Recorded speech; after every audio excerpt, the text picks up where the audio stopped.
उम्र में भर्ती हो सकेंगे ये अग्निवीर। अग्निवीरों को 30,000 रुपए महीने वेतन मिलेगा। अग्निवीरों की हर साल तय वेतन में बढ़ोतरी होगी। तो इंडियन एयरफोर्स की तरफ से उन छात्रों को समझाने के लिए ये बयान जारी किया गया जो लगातार प्रदर्शन कर रहे हैं। ये अग्निपथ जो योजना केंद्र सरकार की तरफ से लाई गई है उसके बारे में इंडियन एयरफोर्स ने बयान जारी कर ये जानकारी दी है कि 4 साल के लिए अग्निवीरों की भर्ती होगी। 17.5 साल की उम्र में भर्ती हो सकेंगे ये अग्निवीर। पहले आपको याद होगा 17.5 साल से 21 साल उम्र थी एप्लीकेशन दाखिल करने की, उसे बढ़ा करके 23 साल कर दिया गया। वहीं अग्निवीरों को 30,000 रुपए महीने वेतन भी मिलेगा। इंडियन एयरफोर्स की तरफ से यह बयान जारी कर जानकारी दी गई है। अग्निवीरों का जो हर साल का एक तय वेतन है उसमें भी बढ़ोतरी की जाएगी, ये इंडियन एयरफोर्स की तरफ से बताया गया है। तो एयरफोर्स ने अग्निपथ योजना को लेकर पूरी डिटेल जारी की है और बिंदुवार हम आपको बता भी रहे हैं। और कल डिफेंस मिनिस्ट्री की तरफ से अग्निवीरों की सहायता के लिए कई उपायों की घोषणा भी की गई थी, एक रिलीज जारी करके, जिसमें था रक्षा मंत्रालय ने तटरक्षक और रक्षा सार्वजनिक उपक्रमों में अग्निवीरों के लिए 10% पद आरक्षित किए हैं। पहले साल के लिए अग्निवीरों की भर्ती के लिए आयु में 2 वर्ष की छूट।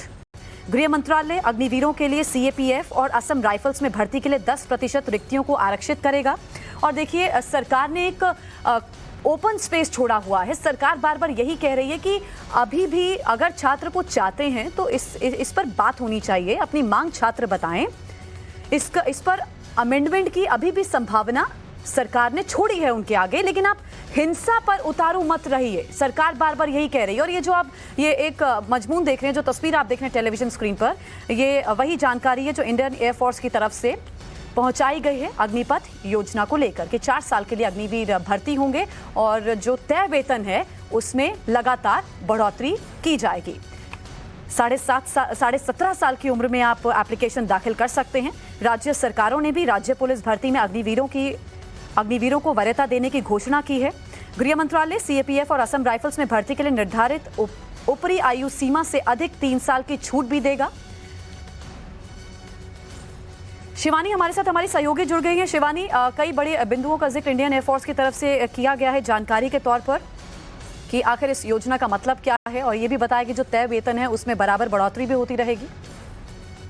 देखिए, जिस दिन से ये योजना की घोषणा की गई है तब से हम लगातार देख रहे हैं विरोध प्रदर्शन हो रहे हैं और इसी के तहत जितनी भी सेनाएं हैं, वायुसेना हो, नौसेना हो या फिर सेना हो, उसकी कोशिश है कि कहीं भी किसी तरह का संशय किसी भी नौजवान के मन में ना रहे। और इसी के लिए सबसे पहले वायुसेना ने इस तरह के डिटेल्स जारी किए हैं जिसमें हर एक पहलू को बहुत ही साफ तौर से समझाया गया है कि क्या वेतन होगा, कैसे उसमें बढ़ोतरी होगी, क्या बेनिफिट्स होंगे, क्या उम्र रहेगी, तो कहीं भी कोई कंफ्यूजन ना हो, इसके लिए ये एक डिटेल जारी की गई है भारतीय वायुसेना की तरफ से। और आपको बता दें कि भारतीय वायुसेना ही सबसे पहले नोटिफिकेशन जारी करके 24 जून से ये भर्तियों का ऐलान करने वाला है। यानी जो प्रेस कॉन्फ्रेंस में कहा गया था कि पहली रैली 90 दिन के भीतर होगी, उसी के तहत सबसे पहले भारतीय वायुसेना 24 तारीख को नोटिफिकेशन जारी करेगा और उससे पहले कोई कंफ्यूजन ना रहे, हर एक डिटेल को बारीकी से समझाने के लिए इस तरह का एक डिटेल जारी किया गया है भारतीय वायुसेना की तरफ। बिल्कुल, बहुत शुक्रिया शिवानी। अब देखने वाली बात होगी कि क्या छात्रों का प्रदर्शन यहीं थमेगा, और